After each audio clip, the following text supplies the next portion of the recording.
Welcome back to another tutorial. Today we're going to be covering some of the main settings in Star Citizen.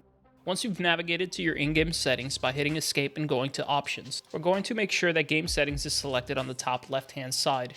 The first setting we'll be going over is camera spring movement. Now this is not an important feature, but if you like to record videos and like to make any kind of footage, this is a system you might want to disable. Having this disabled removes your camera from moving around on its own when in third-person view. The next setting we're going to be going over is coupled mode toggle.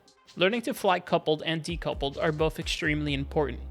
And to be able to switch between the two, you have to have this option enabled, or your hotkey will not function. To get the most out of your ship in Star Citizen, you have to have G-Safe disabled. Anytime you change direction, accelerate, or decelerate, your craft will experience G-forces. Having G-force safe on will limit the amount of thrust you can put in any direction, limiting your G-forces.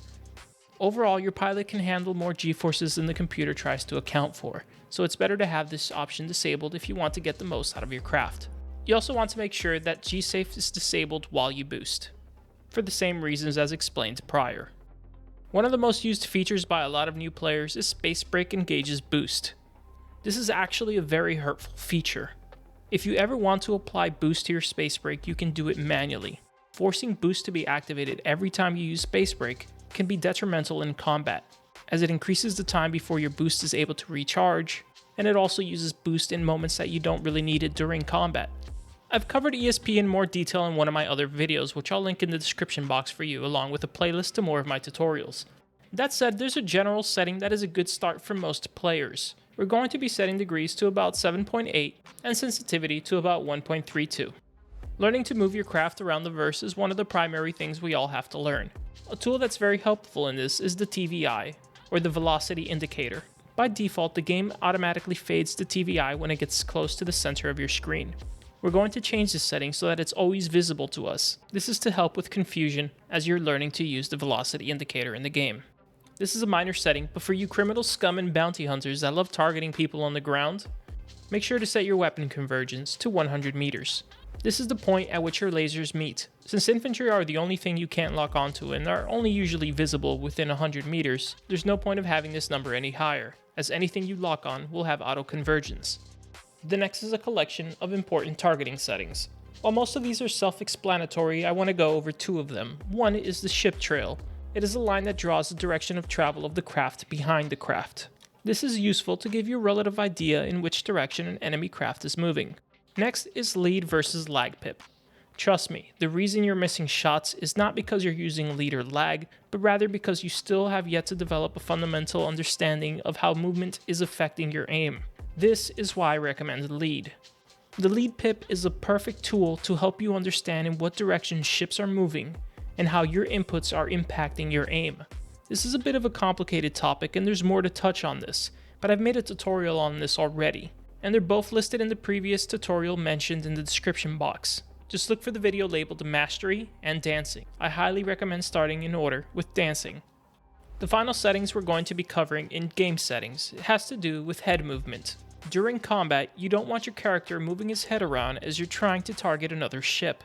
For this, we're going to disable all look-ahead options. While you can lower all the sliders to 0 to make you feel more comfortable, it doesn't matter. As long as you set these to no per each category, you will be fine.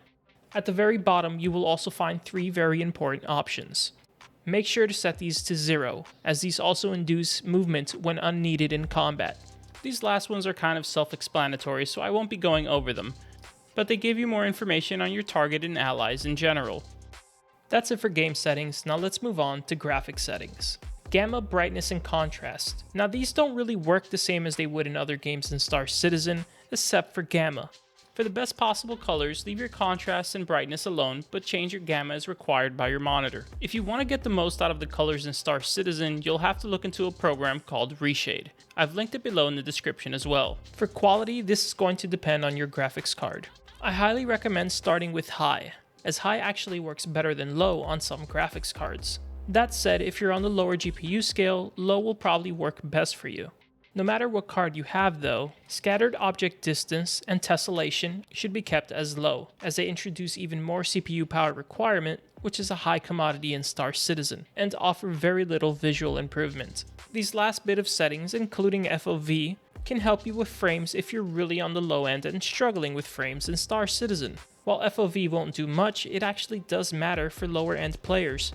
The same goes for sharpening, chromatic aberration, motion blur, and film grain, and make sure to always have Vsync disabled. Now let's move on to audio settings. Everything in here is preference based except for one option, and that is audio driven camera shake. This is another one of those pesky settings that moves your vision around without you wanting it to move when you're in combat. Our final settings are comms, Foip, and head tracking. If you ever feel like yelling at somebody in game, make sure to have your proper mic selected in the audio setting. Aside from this, there's head tracking and a lot of options in here for you to navigate. This is something I highly encourage if you have head tracking software like Tobii Eye Tracker. If you're using TrackIR, I highly recommend using your internal software. Though in here there are two settings that you have to have active so that your head tracking works. First, you have to select your TrackIR or Tobii, and then make sure that the toggle function is enabled so that you can turn on and turn off your head tracking. That's it for this video, and I'll catch you guys on the next one.